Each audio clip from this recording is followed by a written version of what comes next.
It was early in the 20th century when pharmacist George Bunting set up shop in Baltimore, becoming one of 3 alumni from the 19th century whose deeds are on the lips of faculty and students at the University of Maryland School of Pharmacy today. These role models possess traits shared by 6 alumni, being lauded for their achievements as the 20th century has given way to the 21st. Their creativity was extolled during an event at the Baltimore Museum of Industry, and this spirit of innovation is seen as just what the school's applicants desire going forward. A person with this spirit has a new name, Pharmapreneur, derived from entrepreneur. Festivities celebrated how these 9 found success and how the school will look to its roots to shape the future. As heard tonight and seen tonight, our founding pharmapreneurs have shown us how it is done. Following your lead, the School of Pharmacy will move in a direction in the years to come that no other School of Pharmacy has in the country, focusing on pharmapreneurism.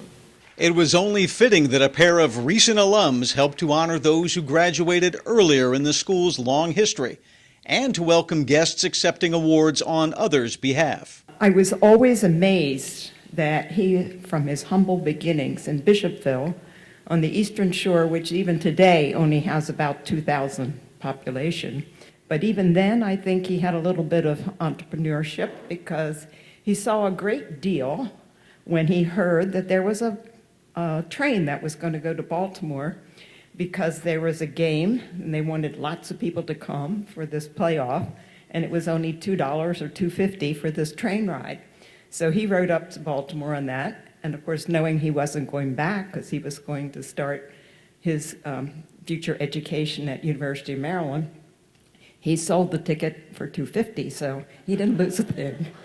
Another legendary pharmapreneur hailed from the very first class of the Maryland College of Pharmacy, now the University of Maryland School of Pharmacy, Alphaeus Sharp, one of just 3 graduates in the class of 1842, along with 1857 alum Louis DOHME, started with a small pharmacy at Howard and Pratt Streets, quickly built a national medical manufacturing company, and in 1953 merged with the Merck Company to create Merck, Sharp, and DOHME, one of the largest pharmaceutical companies in the world. Our West Point facility now is one of the largest manufacturing plants for vaccines and manufactures many of the vaccines that you or your children have been exposed to over their childhood and adulthood. In this generation of entrepreneurs, with the speed and the capabilities of our analytics and computational modeling, imagine what they could have achieved if they were born now. I remember when we were going to the New York Stock Exchange in the year 2000, how then Dick Grasso, the head of the New York Stock Exchange, had all the officers of King Pharmaceuticals up to their boardroom because we had grown so fast to become a multi-billion-dollar company. And he was amazed that the officers and directors were mostly my brothers, Henry, Jim, Jeff, and Joe, and my sister, Mary Ann. And when I accept this honor tonight, I accept it not as an individual, but as an individual of the Gregory family. Gratitude anchors us to the present moment. It reminds us of what matters most and what matters least. And it fills us with the resolve to carry on the great mission that God has entrusted to us.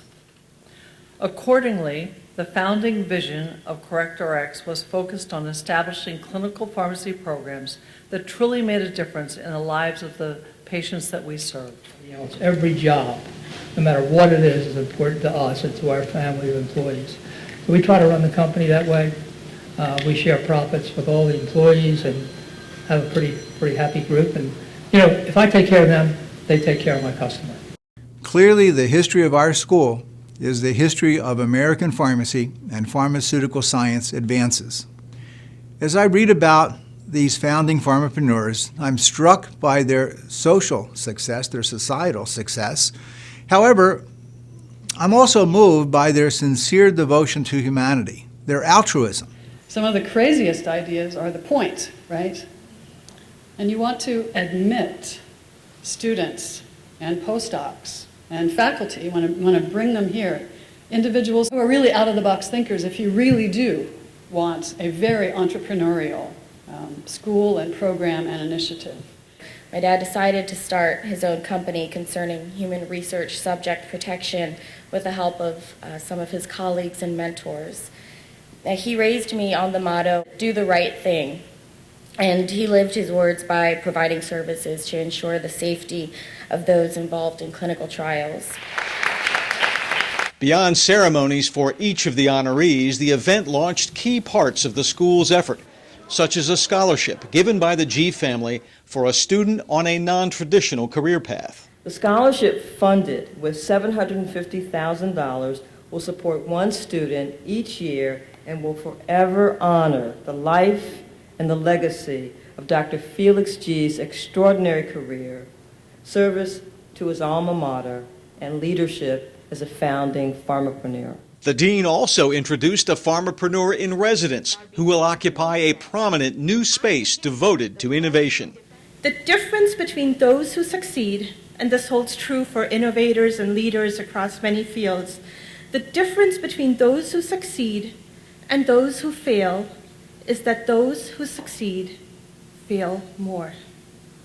Those who succeed fail more. That is to say, those who eventually succeed have an ability to keep going where others give up.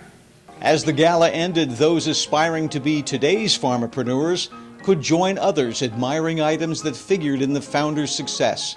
Some, no doubt, were wondering, what will be the famous blue jar of the future?